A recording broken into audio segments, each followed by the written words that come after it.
मित्रों नमस्कार।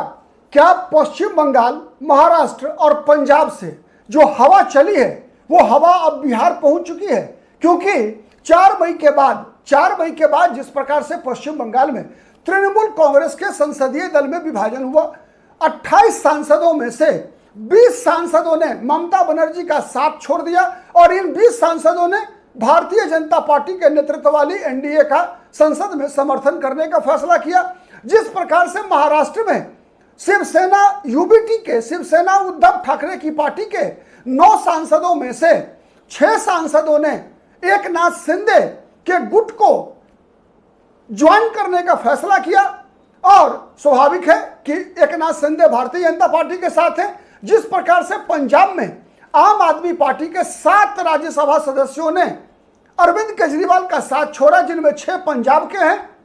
उसके बाद जिस प्रकार की घटनाएं विगत दिनों बिहार में घटी है दोस्तों, उससे इस बात का संकेत स्पष्ट दिखाई दे रहा है कि तब जब लोकसभा या संसद कह लीजिए, संसद का मानसून सत्र की शुरुआत सोमवार 20 जुलाई से हो रही है, तो उससे पहले क्या आरजेडी भी टूटेगी? क्या आरजेडी में भी तेजस्वी यादव का तख्ता पलट होगा? क्या आरजेडी में भी विभाजन अब अपरिहार्य है? ऐसे संकेत क्यों मिले दोस्तों? मैं उसकी चर्चा इस वीडियो में करूंगा, बने रहिएगा अंत तक। आप देख रहे हैं पॉलिटिकल आइडिया और मैं हूं प्रदीप कुमार। दोस्तों, सम्राट चौधरी बिहार के मुख्यमंत्री हैं और विगत एक महीने के दौरान आरजेडी के संसद में, लोकसभा में आरजेडी संसदीय दल के नेता हैं अभय कुशवाहा उसी समाज, उसी बिरादरी से आते हैं, उसी जाति से आते हैं जिस जाति के सम्राट चौधरी हैं। कुशवाहा समाज से आते हैं। अभय कुशवाहा भी आरजेडी के लोकसभा में नेता हैं। अभय कुशवाहा दोस्तों, आज से 1 महीना पहले जब सम्राट चौधरी से इनकी मुलाकात हुई थी, तो आरजेडी के प्रवक्ता मृत्युंजय तिवारी ने कहा था कि अभय कुशवाहा अपने संसदीय क्षेत्र की समस्याओं को लेकर बिहार के मुख्यमंत्री सम्राट चौधरी से मिलने गए थे, न कि आरजेडी का नेता भारतीय जनता पार्टी के नेता से मिलने गया था। अब जब आज से ठीक 2 दिन पहले अभय कुशवाहा ने एक बार फिर से सम्राट चौधरी से मुलाकात किया।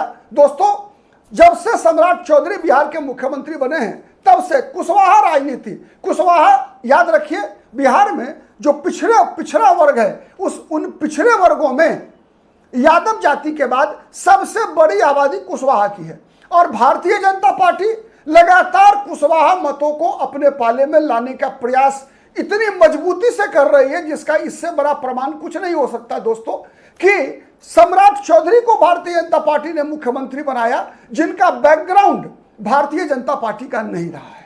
तो अब आप अनुमान लगा सकते हैं कि कुशवाहा मत भारतीय जनता पार्टी के लिए, कुशवाहा राजनीति भारतीय जनता पार्टी के लिए कितना महत्वपूर्ण है। और उसी अभय कुशवाहा का बचाव करने वाले मृत्युंजय तिवारी ने कल राष्ट्रीय जनता दल से इस्तीफा दे दिया। राष्ट्रीय जनता दल से इस्तीफा देते समय मृत्युंजय तिवारी ने कहा कि आरजेडी का अब कोई माई बाप नहीं है। वो लालू प्रसाद यादव की राजनीति से प्रभावित होकर, सामाजिक न्याय की राजनीति से प्रभावित होकर उन्होंने राष्ट्रीय जनता दल के लिए काम करने का फैसला किया था। लालू प्रसाद यादव ने उनको राष्ट्रीय जनता दल का प्रवक्ता बनाया था, लेकिन अब जिस प्रकार की परिस्थिति है, उस परिस्थिति में आरजेडी के भीतर काम करना असंभव है। आरजेडी में कोई सुनने वाला नहीं है। यहां तक मृत्युंजय तिवारी ने कहा कि आरजेडी में अब तेजस्वी यादव की भी नहीं चलती। उनका इशारा सीधा आरजेडी के मुख्य प्रवक्ता शक्ति सिंह यादव की तरफ था। उनका इशारा कहीं ना कहीं, जिन कारणों से तेज प्रताप यादव को आरजेडी छोड़ना पड़ा, जिन कारणों से रोहिणी आचार्य नाराज हुई अपने भाई तेजस्वी यादव से। आप याद कीजिए दोस्तों, रोहिणी आचार्य जब नाराज हुई थी, उससे कुछ ही दिन पहले बिहार में विधानसभा चुनाव का परिणाम आया था और विधानसभा चुनाव का परिणाम आते ही रोहिणी आचार्य बिफर पड़ी थी अपने भाई तेजस्वी यादव से। और कहा जाता है कि संजय यादव, जो आरजेडी के नेता तेजस्वी यादव के सलाहकार भी हैं और राज्यसभा के सदस्य भी हैं। उनसे बड़ी नाराजगी थी रोहिणी आचार्य की, जिस कारण से रोहिणी आचार्य को पार्टी और परिवार छोड़कर सिंगापुर वापस जाना पड़ा था। जिन कारणों से तेज प्रताप यादव को आरजेडी से और परिवार से निकाला गया, वो कारण भी, उस कारण की जड़ में संजय यादव जैसे लोग ही थे। तो ये बातें एक तरफ, दूसरी तरफ क्या है, बांकीपुर में विधानसभा का उपचुनाव हो रहा है दोस्तों। और बांकीपुर में जिस प्रकार से उपचुनाव हो रहा है, उपचुनाव जब भारतीय जनता पार्टी पूरी ताकत से लड़ रही है, चूंकि ये भारतीय जनता पार्टी के राष्ट्रीय अध्यक्ष नितिन नवीन के द्वारा खाली की गई विधानसभा सीट है। अब आप अनुमान लगा सकते हैं कि यह विधानसभा सीट भारतीय जनता पार्टी के लिए कितना महत्वपूर्ण है, कितना प्रतिष्ठापूर्ण है। अब इसी विधानसभा सीट पर प्रशांत किशोर, जो कि लगातार 3-4 वर्षों से बिहार में तीसरी शक्ति के रूप में उभरने का प्रयास कर रहे हैं, अब तक सफलता नहीं मिली है। लेकिन आरजेडी ने जिस प्रकार से कैंडिडेट घोषित किया, रेखा गुप्ता को एक बार फिर से उम्मीदवार बनाया, और रेखा गुप्ता को उम्मीदवार बनाने के बाद से तेजस्वी यादव पटना में मौजूद नहीं है। कहा जा रहा है कि तेजस्वी यादव विदेश दौरे पर है, तेजस्वी यादव यूरोप के दौरे पर हैं। और जब बिहार में विधानसभा का इतना महत्वपूर्ण उपचुनाव हो रहा है, तब विपक्ष के नेता बिहार में मौजूद नहीं है, अपने उम्मीदवार को जिताने के लिए कोई प्रयास नहीं कर रहे हैं। ये एक तरफ। दूसरी तरफ, तीसरी तरफ यह स्थिति है दोस्तों आरजेडी में, कि आरजेडी में अभय कुशवाहा नेता लोकसभा में है। आरजेडी में जो आरजेडी के 4 सांसद हैं दोस्तों, उनमें 3 अन्य सांसद हैं। दूसरे सांसद हैं अभय कुशवाहा के बाद सुरेंद्र यादव, तीसरी सांसद है मीसा भारती, और चौथे सांसद है सुधाकर सिंह। सुधाकर सिंह वो चेहरा है दोस्तों जो राष्ट्रीय जनता दल में लालू प्रसाद यादव के सर्वाधिक नजदीकी जगदानंद सिंह, जो कि लंबे समय तक राष्ट्रीय जनता दल के बिहार में प्रदेश अध्यक्ष रहे और लालू प्रसाद यादव के काफी नजदीकी हैं, उनके पुत्र हैं, बक्सर से सांसद हैं, लगातार मुखर रहते हैं। नीतीश कुमार के खिलाफ भी लालू यादव के पक्ष में, आरजेडी के पक्ष में नीतीश कुमार को नीचा दिखाने के कारण उनको मंत्रिमंडल से इस्तीफा देना पड़ा था, तब जब नीतीश कुमार और आरजेडी की संयुक्त सरकार बिहार में हुआ करती थी। तो दोस्तों, अभय कुशवाहा के बाद दूसरा जो सांसद है सुरेंद्र यादव, जो कि जहानाबाद लोकसभा क्षेत्र से सांसद हैं, उन्होंने बांकीपुर विधानसभा उपचुनाव में जो आरजेडी की उम्मीदवार हैं रेखा गुप्ता, उनके बारे में कहा कि रेखा गुप्ता को तो वो जानते भी नहीं है। कौन है ये रेखा गुप्ता? ये रेखा गुप्ता है कौन? क्यों इन्हें, जो जिनको पिछले विधानसभा चुनाव में मात्र लगभग 50,000 वोट आया था और लगभग 50,000 वोट से ये चुनाव हारी थी, ठीक है, ऐसे उम्मीदवार को तेजस्वी यादव ने एक बार फिर से क्यों उम्मीदवार बनाया है, ये समझ से परे है। ये बयान है सुरेंद्र यादव, जो कि आरजेडी के एक दबंग विधायक हैं दोस्तों, जिन्होंने कहा कि पिछली बार रेखा कुमारी को 46,363 वोट मिला था और 51,996 वोट से इनकी हार हुई थी रेखा गुप्ता को। तो उसी रेखा गुप्ता को दोबारा उम्मीदवार बनाए जाने पर बड़ा विरोध दर्ज कराया है सुरेंद्र यादव ने। इसके अलावा भाई वीरेंद्र एक बड़े नेता हैं, यादव जाति से आते हैं सुरेंद्र यादव की तरह ही। पटना के मनेर विधानसभा सीट से ये लंबे समय से चुनाव जीतते आ रहे हैं। लालू यादव तेजस्वी यादव के काफी नजदीकी रहे हैं। कई बार कहा जाता है दोस्तों कि मीसा भारती से भी तेजस्वी यादव की बहन मीसा भारती से भी इनका 36 का आंकड़ा रहा है। पाटलिपुत्रा लोकसभा सीट से भाई वीरेंद्र चुनाव लड़ना चाहते हैं, लंबे समय से चुनाव लड़ना चाहते थे, लेकिन अब तक उनको सफलता नहीं मिली है।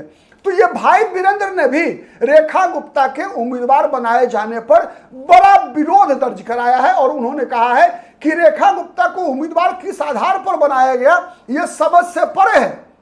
हम लोगों में से किसी ने भी कभी भी राष्ट्रीय जनता दल के कार्यालय में, राष्ट्रीय जनता दल के कार्यक्रमों में कभी भी रेखा गुप्ता का दर्शन नहीं किया है।